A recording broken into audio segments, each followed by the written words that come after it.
Hello everyone, and thanks for tuning in.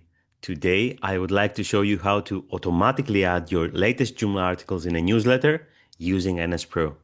In this video, we'll discuss how to use the latest articles tag, some of the available options that we can tweak, and how to add multiple tags per newsletter, and how to get complete control over the look of included articles.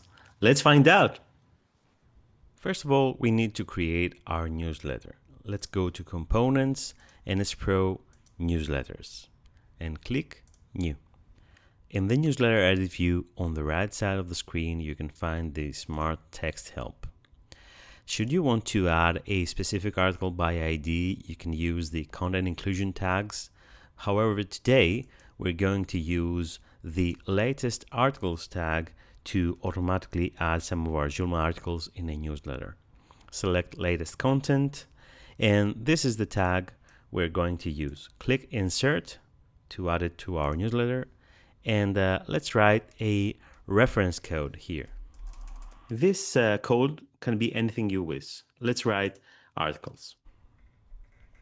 Save and send.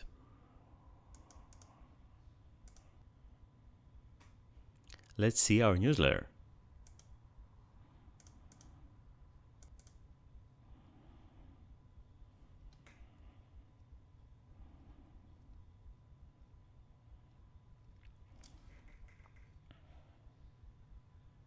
As you can see, NS Pro automatically picked up our latest articles and placed them in our newsletter.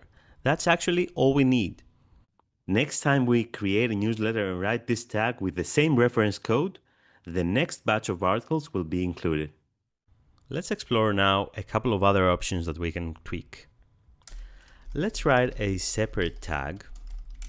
It's with its own reference code and different category IDs. You may add more than one category ID there. So we're calling this blog and the other one company news. We can also control the included fields.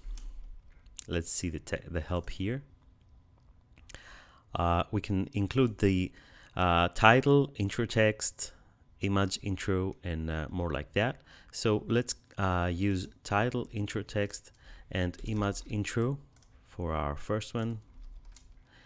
And let's just add the title for the company news. This way, we can have two separate lists of articles that populate our newsletter content.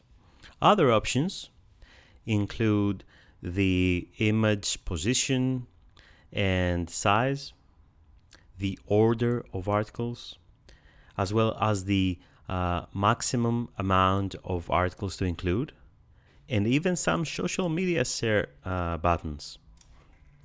Let's see the result of what we just did. As you can see, our newsletter has separate articles for our blog and these titles from our company news. Let's get back to see the most powerful aspect of this tag. Our latest articles tag allows you to specify a layout file, which allows you to control both the HTML and the style of the included articles. You can copy the default layout into the designated template override directory and have separate layouts per reference code. NS Pro automatically detects the corresponding layout for your reference code, but you can also specify it manually. Look at the results. We were able to get our blog articles to still show up in a way that grabs attention, but now our company news are smaller and more subtle. Finally, let me take another moment to showcase how to schedule our newsletter so that it auto-sends our latest articles in fixed intervals of time. In our newsletter edit page, let's go to Sending Details and select Regular Newsletter. This means that our newsletter will be sent in fixed intervals of time, having the newest articles every time. Here, we can set the amount of days between newsletters and make sure the action after sending option is to make a copy of the newsletter so that we get the newest articles every time. That's pretty much all you need to share your latest articles with your subscribers using NS Pro. This video was prepared as part of the NS Pro presentation for Joomla DAG in 2025 and will be later made available on my YouTube channel. This was Christopher Mavros from Athens, Greece, and once again, thank you for watching.